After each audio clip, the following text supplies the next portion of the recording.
देश में एक राजा राज करता था। वह बहुत लालची था। उसे केवल दो ही चीजों से प्यार था। एक थी उसकी बेटी फूलकुमारी और दूसरा था सोना। राजा दिन रात सोना इकट्ठा करने के सपने देखा करता था। बेइंतहा खजाना होने पर भी राजा को संतोष नहीं था।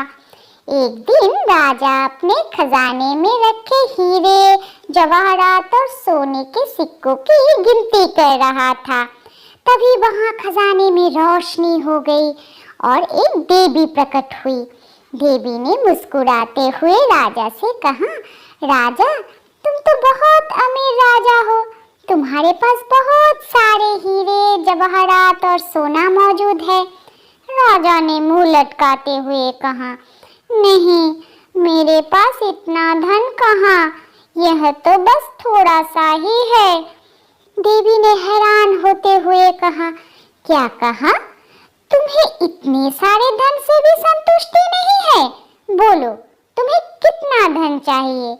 राजा ने कहा, मैं चाहता हूँ कि मेरे पास सबसे ज्यादा सोना हो, इसलिए आप मुझे यह वरदान दीजिए कि मैं जिस वस्तु को भी स्पर्श करूं वह सोने की हो जाए। देवी ने हंसते हुए कहा, ठीक है, कल सुबह से जिस वस्तु को भी तुम स्पर्श करोगे वह सोने की हो जाएगी। ऐसा कहकर देवी अंतर्धान हो गई। उस रात राजा को खुशी के कारण नींद नहीं आई। सुबह वह जल्दी उठ गया।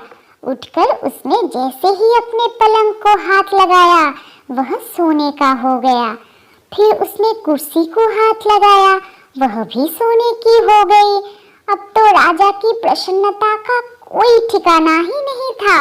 वह खुशी के मारे नाचने और उछलने कूदने लगा। वह पागलों की तरह दौड़ता हुआ उद्यान में गया और सबसे पहले उसने आम के पेड़ को स्पर्श किया। स्पर्श करते ही पूरा पेड़ सोने का बन गया। अब उस पर सोने के आम लटक रहे थे। फिर राजा ने दूसरे वृक्ष को स्पर्श किया और वह भी सोने का हो गया।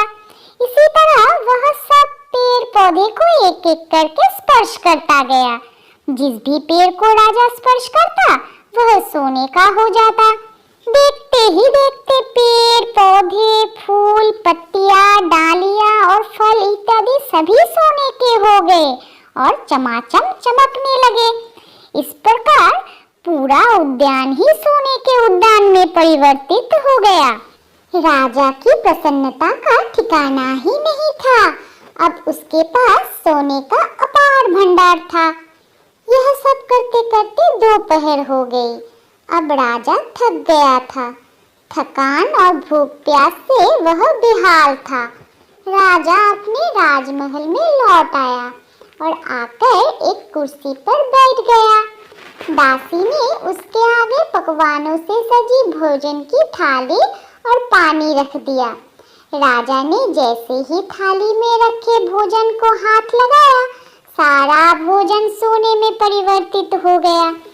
सोने की पूरियां, सोने की सब्जियां, सोने की दाल चावल, सोने की मिठाइयाँ, सोने का पानी, सब कुछ सोने का।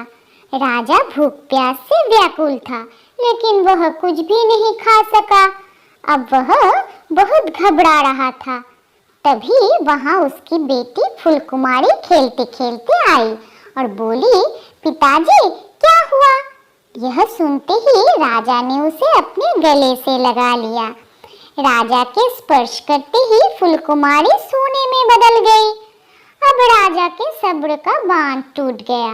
वह जोर जोर से रोने लगा। राजा को इतना दुखी देखकर देवी को दया आ गई। वह राजा के सामने फिर प्रकट हुई। देवी को देखते ही राजा उसके पैरों में गिर पड़ा और उससे हाथ जोड़कर माफी मांगते हुए कहने लगा, आप अपना वरदान वापस ले लीजिए, मुझे सोना नहीं चाहिए। देवी ने कहा, क्यों, क्या तुम्हें अब सोने से प्रेम नहीं रहा? राजा ने हाथ जोड़कर कहा, मुझे क्षमा कर दीजिए, अब मेरी समझ में आ गया है कि मनुष्य का काम सोने के बिना चल सकता है, लेकिन रोटी और पानी के बिना नहीं। मैं अब लालच नहीं करूँगा। मेरी सबसे मूल्यवान वस्तु मेरी बेटी भी सोने की हो गई है। कृपया आप अपना वरदान वापस लेकर मेरी बेटी को पहले की तरह सामान्य कर दीजिए। देवी ने एक पात्र में जल लेकर सब चीजों पर छिड़क दिया। सभी वस्तुएं अपने पुराने रूप में आ गई। फिर देवी अंतर्धान हो गई। राजा अब प्रसन्न था।